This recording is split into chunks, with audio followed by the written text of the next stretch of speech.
வணக்கம் நண்பர்களே, welcome back to our channel. நம்மளோட வீடியோஸ் பார்க்குற நண்பர்கள் யாராவது நம்மளோட சேனல் சப்ஸ்கிரைப் பண்ணாமல் வீடியோஸ் பார்த்துட்டிங்கன்னா மறக்காமல் நம்மளோட சேனலை சப்ஸ்கிரைப் பண்ணிவிட்டு வாங்க வீடியோக்குள்ளே போகலாம். இது என்ன வீடியோனா, எங்கள் ஏரியா திருவிழான்னு சொல்லிட்டு ஒரு 3-4 ஷார்ட்ஸ் வந்து நான் போட்டிருப்பேன். அந்த திருவிழா பற்றின லாங் வீடியோ இதுதான். ஷார்ட்ஸ் பார்த்து கடுப்பாகி லாங் வீடியோ ஒன்று போட்டால் நல்லா இருந்திருக்குமே அப்படின்னு யோசித்த நண்பர்களுக்காக தான் இந்த லாங் வீடியோ போடுறேன்.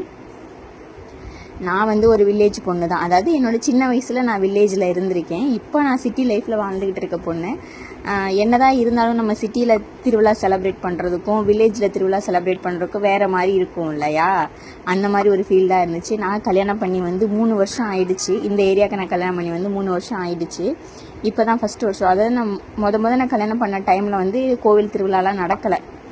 வருஷம் வெக்காளியம்மன் கோவில் திருவிழா வரும். அதுக்கு வந்து நாங்கள் தேங்காய் பழம் அந்த மட்டும் தான் உடைப்போம், சாமி கும்பிடுவோம். ஆனால் இந்த மாவிளக்கு எடுக்கிறது, இந்த மாதிரி ஏரியாவை சுற்றி வர்றது, இதெல்லாம் வந்து எனக்கு ஃபஸ்ட் டைம் புது எக்ஸ்பீரியன்ஸ். என் ஹஸ்பண்டோட வீட்டில், என் ஹஸ்பண்டோட வீடு இருக்க ஏரியாவில் வந்து இது எல்லாமே எனக்கு ஒரு புது எக்ஸ்பீரியன்ஸ், புது பழக்கம், பயங்கர ஒரு ஹாப்பி. எனக்கு வந்து கூட சப்போர்ட்டிவாக எப்பயுமே என்னோட நாத்தனார் தான் இருப்பாங்க. அவங்க வந்து எல்லாம் ஒரு ஷார்ட் வீடியோவில் வந்து வந்திருப்பா, அவள் தவணி பாட போட்ட மாதிரி.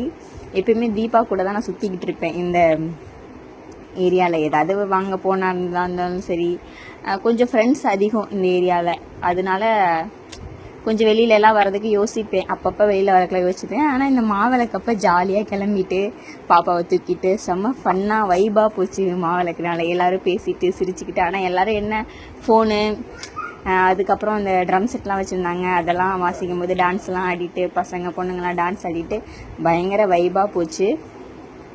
நம்ம கிராமத்துலேயும் இந்த மாதிரி நடக்கும். நைட்டில் வந்து மாவிளக்கு எடுத்துகிட்டு அந்த மாவிளக்கில் வந்து ஒரு பூ செண்டு வச்சுருப்போம். இந்த காகித பூவில் வந்து ஒரு செண்டு வச்சுருப்போம். இங்கே அது ஒன்று தான் மிஸ்ஸிங். அதுக்கப்புறம் எங்கள் ஏரியாவில் இருக்க செல்லாயம்மன் கோவிலுக்கு போயிட்டு மாவிளக்கு போட்டுட்டு அடுத்து அப்படியே வெக்காளியம்மன் கோவில் கிளம்பிட்டோம். இவ தான் என்னோட நாத்தனார் தீபான்னு சொல்லியிருப்பேன். பயங்கரமாக இருந்துச்சு. பாப்பாட்ட வந்து தீபாவை கொஞ்சம் நேரம் கொடுத்துட்டு மாவிளக்கு வந்து நான் கையில் வச்சுட்டு வந்தேன். எனக்கு அப்புறம் கை வலிக்க ஆரம்பிச்சதுக்கப்புறம் தான் பாப்பா வந்து நான் வாங்க ஆரம்பித்தேன். பயங்கரமாக இருந்துச்சு. எனக்கு வந்து இந்த மாவிளக்கு எடுத்துகிட்டு நடந்து போகும்போது எனக்கு வந்து என்னோட ஊர் ஞாபகம் தான் வந்துச்சு. ஊர் திருவிழாவில் வந்து என்னோட சின்ன வயசு நண்பர்கள் கூட போனது, சிரித்தது, விளையாண்டது. அப்போல்லாம் வந்து ஃபோன் கிடையாது, எதுவுமே கிடையாது. எல்லோரும் இன்னுமே சந்தோஷமாக பேசிக்கிட்டு சிரிச்சுக்கிட்டு வருவோம். இப்போல்லாம் வந்து ஃபோன் வந்துருச்சு, எல்லாருமே ஃபோன் நோண்ட ஆரம்பிச்சிட்டோம். அங்கங்கே என்னென்ன கிளிப்பிங்ஸ்லாம் கிடைக்குதோ அதெல்லாம் வந்து வீடியோ எடுத்து ஒரு மெமரியாக சேவ் பண்ணி வச்சுக்கிறோம். பட் அந்த டைமில் வந்து எங்களுக்கு ஃபோன் கிடையாது, எதுவுமே கிடையாது. இந்த மாதிரி டச் ஃபோன் கிடையாது, யூடியூப்னு ஒரு விஷயம் வந்து இருக்குன்றது அப்போ வந்து எனக்கு தெரியாது. என்னோட சின்ன வயசில் கிட்டத்தட்ட ஒரு 29 வருஷங்களுக்கு முன்னாடி நான் சொல்கிறேன். சின்ன வயசுன்னு சொல்கிறீங்கன்னு யோசிக்காதீங்க. ஒரு 29 வருஷத்துக்கு முன்னாடி இந்த மாதிரி விஷயங்கள்லாம் வந்து நமக்கு புதுசாக. அப்போ இந்த மாதிரி மொபைல்லாம் இருந்துச்சுன்னா நம்ம ரெக்கார்ட் பண்ணி வச்சுருந்துருக்கலாம். அந்த மாதிரி அழகான மொமெண்ட்ஸ்லாம் வந்து நம்ம மிஸ் பண்ணி இருந்திருக்கவே மாட்டோம். க்யூட்டாக சேவ் பண்ணி வச்சுருந்துருக்கலாம், யூடியூப்பில் அப்லோட் பண்ணி வச்சுருந்துருக்கலாம், இன்ஸ்டாவில் போட்டு வச்சுருந்துருக்கலாம். அந்த மாதிரி மெமரிஸ்லாம் வந்து இப்போ ரொம்பவே மிஸ் பண்ணுறேன். ஏன்னா சின்ன வயசு மெமரிங்கிறது வந்து ஒரு பொக்கிஷம் மாதிரி. அதை மிஸ் பண்ணிட்டோன்னா திரும்பி நமக்கு கிடைக்கவே கிடைக்காதுல்ல. அந்த மாதிரி தான் இருந்துச்சு. இப்போ வந்து வெக்காளியம்மன் கோயிலுக்கு வந்துட்டோம்.